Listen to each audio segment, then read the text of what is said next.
If you thought one video was enough for the stupid things that we say to each other, unfortunately it's not, so here is a part 2 of stupid things car guys say to each other. That's not a Mustang, it's a Shelby. Or, that's not a Neon, it's a SRT4. Like, shut the hell up. A Shelby is still a Mustang and an SRT4 is still a Neon. This applies to any car with some special trim or moniker, as people for some reason no longer see it as a special trim and instead treat it as an entirely different car. For example, if you look on Ford's website, it still says Ford Mustang Shelby GT350. The words Ford and Mustang are still there. Get over yourself. I see people everywhere all the time who try to correct others on Instagram, YouTube, and Twitter comment sections, and they always say the same thing. Oh, it's not actually a Mustang. Yes, it is, so please stop. This mindset stems from a need to feel superior. They think their Mustang is some special snowflake and is too awesome to be tied down with stereotypes of the standard Mustang. Except it's the opposite. It's because of stereotypes that your Shelby version even exists. For example, Mustangs were made fun of for being girly cars when they first came out. So when Ford asked Carroll Shelby, who despite having the girliest name ever, to de-girlify the Mustang, he succeeded massively with the creation and release of the first Shelby GT350. The GT350 exists alongside the Mustang legacy. Not against it, not separate from it. If you truly are a fan of Shelby GT350s or GT500s, you need to embrace the legacy that it shares with the Ford Mustang, not erase it.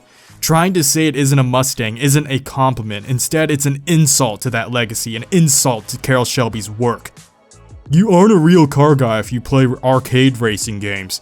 So I despise the saying a lot, and I despise people who say this. Don't get me wrong, simulation racing games are still enjoyable and I can see the appeal of simulating reality. But that doesn't change the fact that some way, somehow, you theoretically could drive an F1 car in real life. But you know what is completely impossible to ever replicate in real life?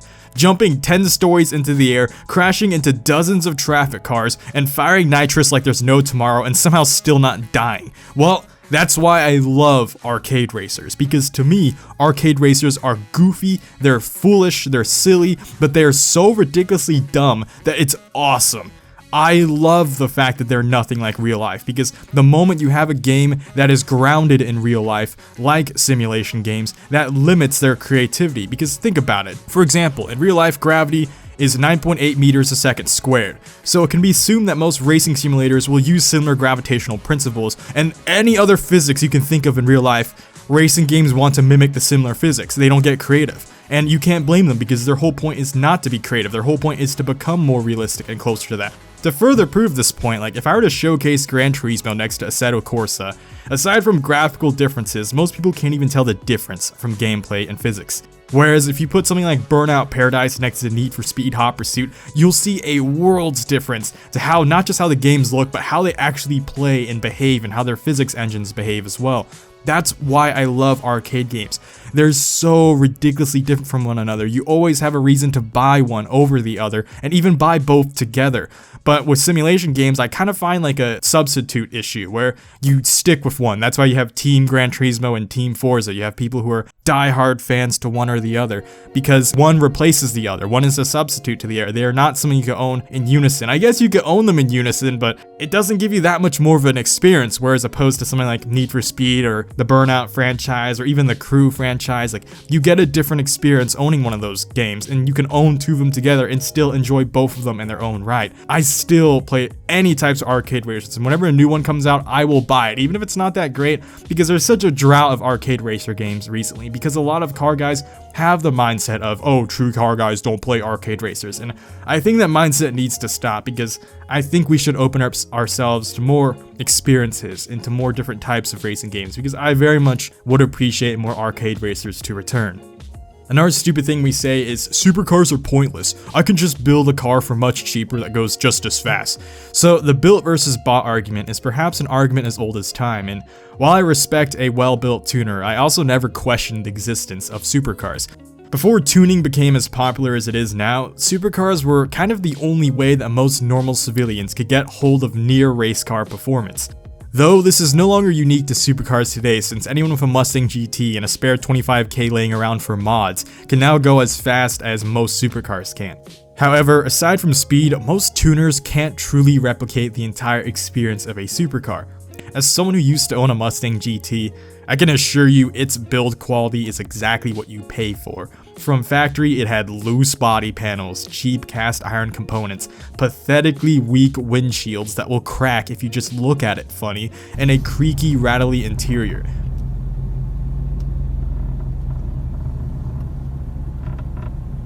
Don't get me wrong, I still love the car, and I wasn't bothered by any of it, but to some people, they can't stand that cheapness of design.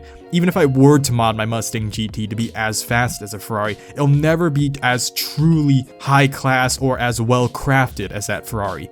The beautiful curves, the work of art that comes with handmade craftsmanship, to some people, that's irreplaceable.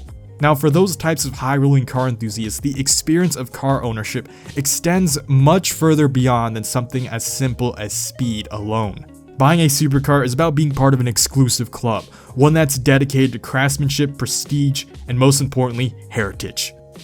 Don't tell people how to mod their car, just let them do what they want. It's their car, not yours. So a lot of people say this, and they say it with good intentions. I'll even admit that I was once naive and stupid enough to endorse this phrase myself. However, I've since learned that protecting people from being offended isn't as safe as protecting people from actual danger.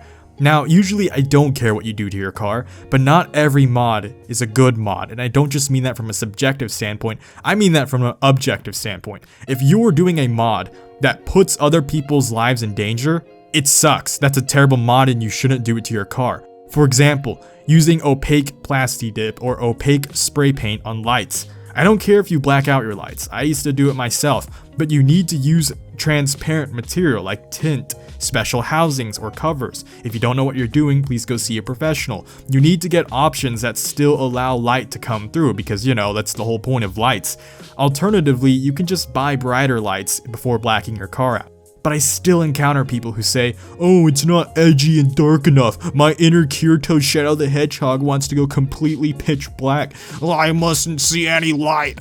And they'll use really opaque material that doesn't allow any light through. Then they proceed to whine when police officers give them tickets or when they start to have people rage at them. And they pretend like it's not their fault.